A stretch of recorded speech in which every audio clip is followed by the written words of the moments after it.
started like any other flight. Two women carrying 7 suitcases, a quiet check-in at Heathrow, calmly checking in for a business-class flight to Dubai. No questions asked. The bags rolled through without issue. No alarms, no searches. They took their seats, settled in, and waited for takeoff. But inside those suitcases, beneath layers of clothes and toiletries, was something else tightly packed and vacuum-sealed. The kind of weight security scanners aren't programmed to find. No drugs, no weapons, just millions in clean, untraceable cash. This is the story of how a luxury courier network moved over 100 million from UK streets to Dubai, and the man who ran it all from behind the curtain. He didn't look like a kingpin, no underworld reputation, no flashy profile, just a quiet man from Dubai, with a diplomatic surname and a clean passport. But behind closed doors, Abdullah Muhammad Ali bin Bayat al-Falasi had built a system, one that would move more criminal cash out of the UK than almost any individual before him. He started small. On New Year's Day 2020, he flew from Heathrow to Dubai with 11 suitcases and declared the equivalent of just under $700. It wouldn't be the last time. Over 10 flights, he carried nearly 6 million himself till he decided it was time to scale. The method was simple. Cash in the UK, gold in Dubai. He charged clients believed to include organized crime groups and drug traffickers. Around 10% of the total moved. In return, he handled everything. Couriers, logistics, front paperwork, and laundering on the other end. By the time he reached full capacity, over 100 million had passed through his network. To make it look legitimate, he registered a company. Omnius Gold Trading Couriers carried forged letters claiming to be authorized cash transporters on behalf of the business. Al-Falasi booked all flights himself, collecting air miles, seating them in business class for extra baggage allowance, and even managing their itineraries remotely. But he stayed distant always, in Dubai, always silent. It wasn't until late 2021, when he made the mistake of traveling to London with his family, that things finally cracked open. She'd done it before 3 times without a hitch. Each trip the same: fly into Dubai, check into a resort, drop the bags and head home. No questions, no inspections, just a few days in the sun and a few more at home. Easy money, but on the 4th run, something changed. It was October 3rd, 2020. Tara Hanlon, a recruitment manager from Leeds, wheeled 5 large suitcases into Terminal 5. She was traveling with another woman, Megan Reeves. They told check-in staff they were heading to Dubai on a girls' trip. The luggage, more than 60 kilos in total, was packed, as instructed: cash bricks, sealed, and wrapped in coffee to block sniffer dogs. Clothes layered on top, air fresheners stuffed around the edges. From the outside, nothing looked unusual, but Border Force officers were already watching. This time, a detection dog locked onto the scent. Hanlon was pulled into a side room. She claimed the bags held only clothes, said she didn't know what her friend had packed, that she was just going away for a break. Inside the cases, 1.9 million Oz in notes. When officers took her phone, the real picture emerged. Messages to Michelle Clarke, the woman who'd recruited her. Notes on when to check in, what to say, how to behave, evidence of earlier trips. 3 journeys over the summer, carrying more than $3.5 million in total. She'd also texted Clarke just days before, asking for more names, saying she needed 12 more people who were fit, can't talk, and reliable. Hanlon's arrest didn't just uncover one courier. It pulled at the thread, and the entire network began to unravel. But before we unravel how the network collapsed, we need to look deeper at the woman pulling strings from Dubai and the couriers who did the lifting. Hanlon gave them names, but one name stood out: Michelle Clarke.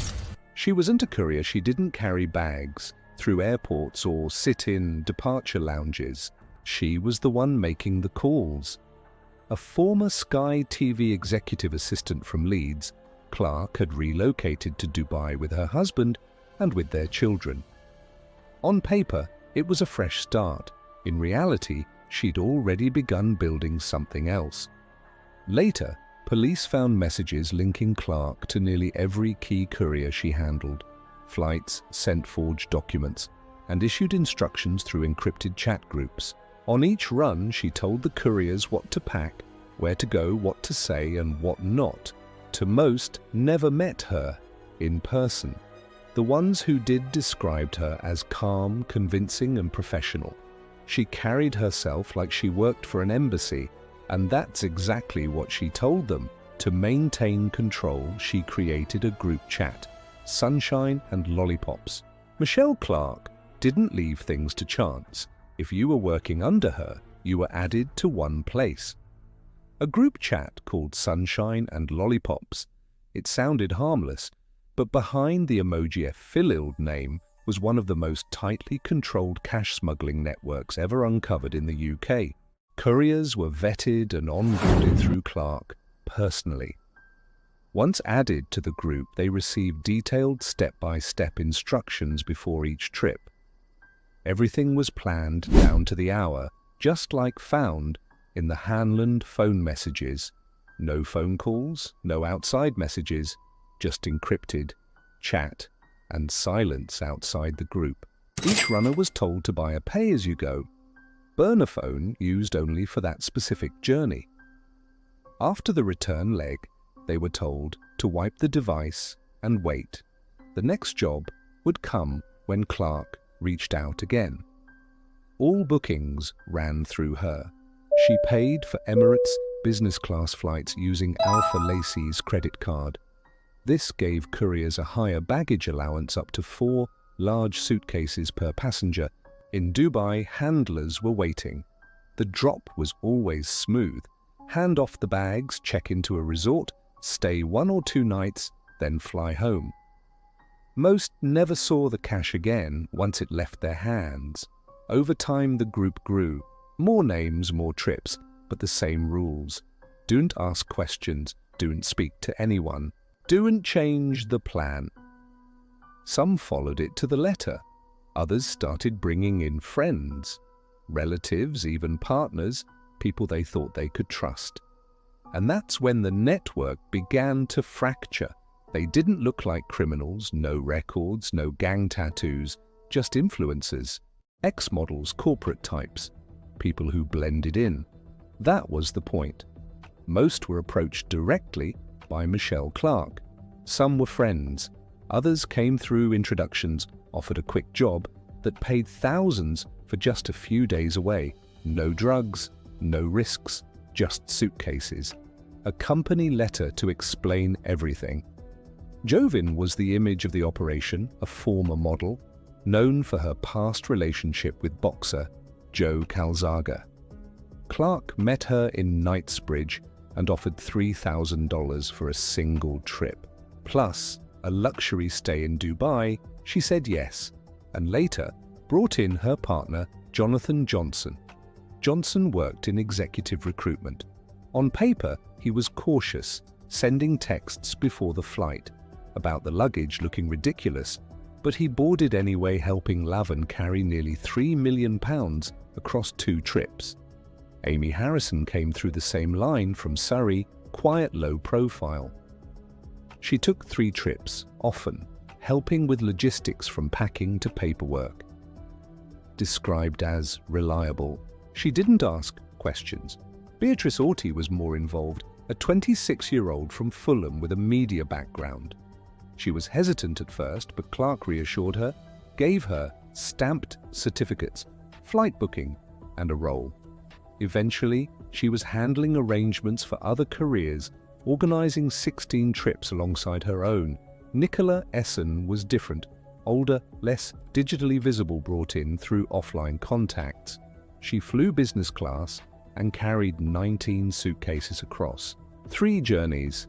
Nearly £6.5 million passed through her hands. There are a few more couriers with low digital presences were also part of this operation. Mohammed Ilas kept to himself. No entourage, no chatter, just quiet trips, solo flights and sealed instructions. Megan Reeves joined through Hanlon. She said she was drowning in debt and this was her way out. One trip turned into plans for 13. Stacey Borg moved in silence. No online footprint, no visible trail, but she flew often, always with heavy bags and forged paperwork in hand. And then there was Paige Henry, just 25, yet already trusted, with more cash than most. 4 trips over 8 million, with no mistakes. Some told themselves it was legitimate. Some didn't ask, but all of them believed one thing, that they'd get in, get out, and never get caught. They knew who to target, but to move that kind of cash, tens of millions in notes, the system had to be exact.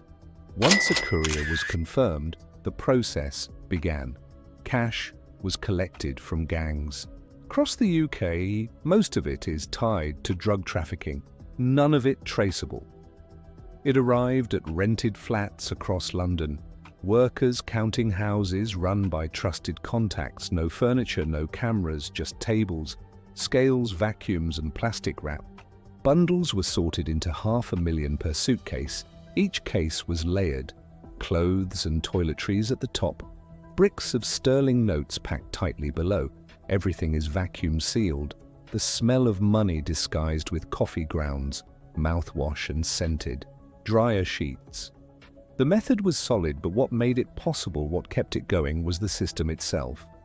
UK airport security focuses on threats, explosives, weapons, drugs, items that could bring down a plane. It doesn't scan for cash at Heathrow. Suitcases are pushed through 3D scanners using computed tomography, the same tech used in medical imaging. If the software detects something dangerous, it flags it. Otherwise, the image passes through unseen by human eyes. Cash isn't flagged. Under UK law, travellers must declare if they're carrying more than $10,000 in cash when leaving the country, but the system relies on honesty.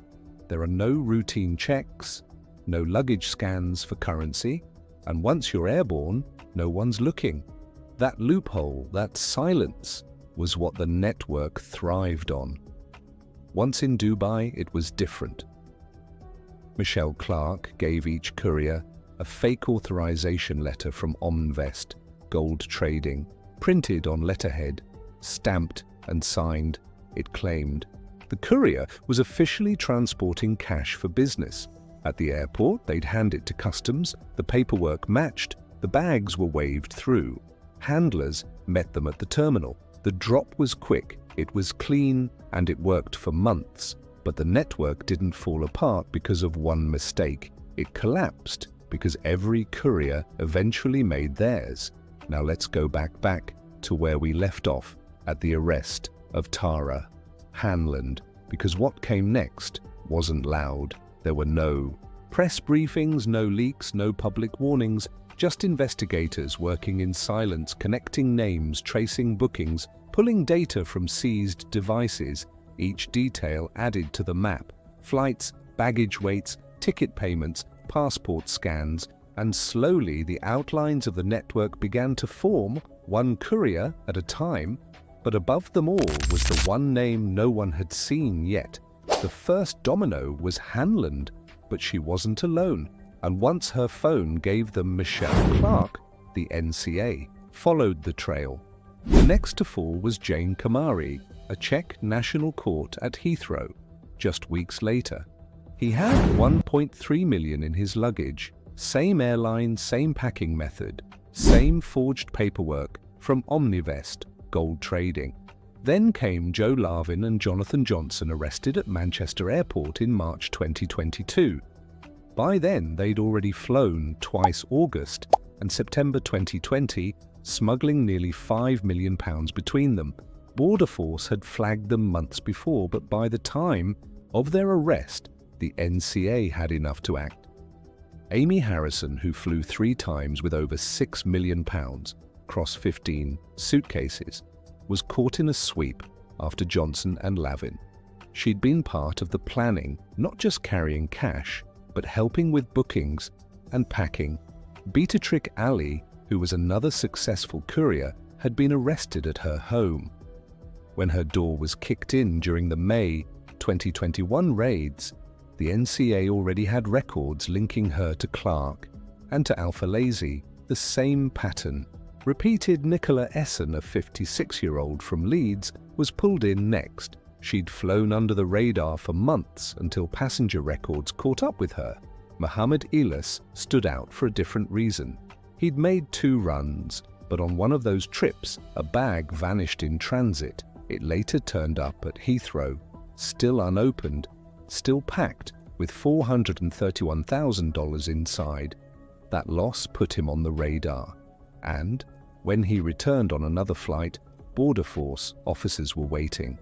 He was arrested on arrival, low profile, or not. His role was already documented, and like the others, the path led straight back to the core. Each courier's arrest unlocked the next. Same type phone messages, booking data, email receipts. It all led upward to the same flight account, the same credit card, the same company letterhead. And behind it all, one name kept coming back: Abdullah Falasi. But there was a problem. He was in Dubai, out of reach, untouchable, until he wasn't. For months, his name sat quietly at the center of the investigation, but he was in Dubai, and no extradition was coming, so the case stalled at the top. The NCA had built the evidence, but without Falasi on UK soil, there was no move to make. Then, without warning, he came to them. In December 2021, Abdullah Falasi boarded a flight to London, traveling with his wife and children for what appeared to be a personal visit. They stayed at a high-end apartment in Belgravia, owned by his in-laws. No aliases, no disguises. It's still unclear why. He came, he may have believed he was safe, that his role remained invisible, that the arrests hadn't reached his name, but the NCA was ready. They moved in quietly. Around lunchtime, 3 phones were seized, and with them the final pieces.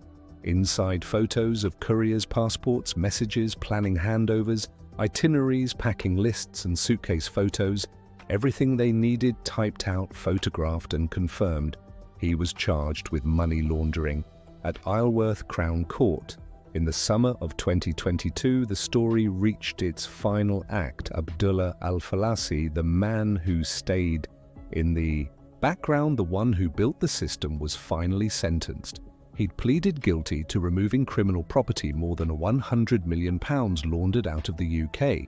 The judge described the setup as a considerable network under your charge, and handed him a sentence to match 9 years and 7 months in prison.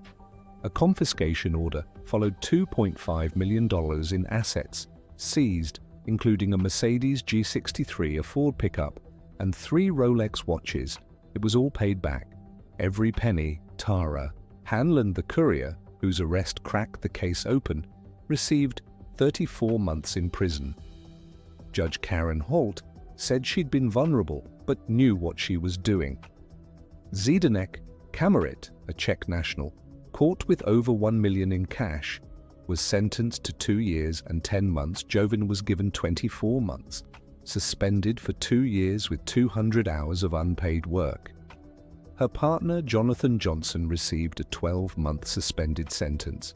Amy Harrison and Nicola Essen were also given suspended sentences after pleading guilty and cooperating. Beatrice Orti, more deeply involved than most, received the longest sentence of the couriers, 42 months behind bars. Other remaining couriers await sentencing. Michelle Clarke, the handler, at the center of it all, remains under investigation. She hasn't left the UAE since late 2020, still barred from travel and still wanted by UK authorities. The case exposed a network that used airports like a motorway. No threats, no weapons, just suitcases packed with cash, and a system that let it pass through undetected. What do you make of this case? The money, the method, the sentences. Did justice go far enough? Let us know what you think in the comments below. And if you want more real stories like this, subscribe, turn on notifications and follow us here. There's always another case to uncover.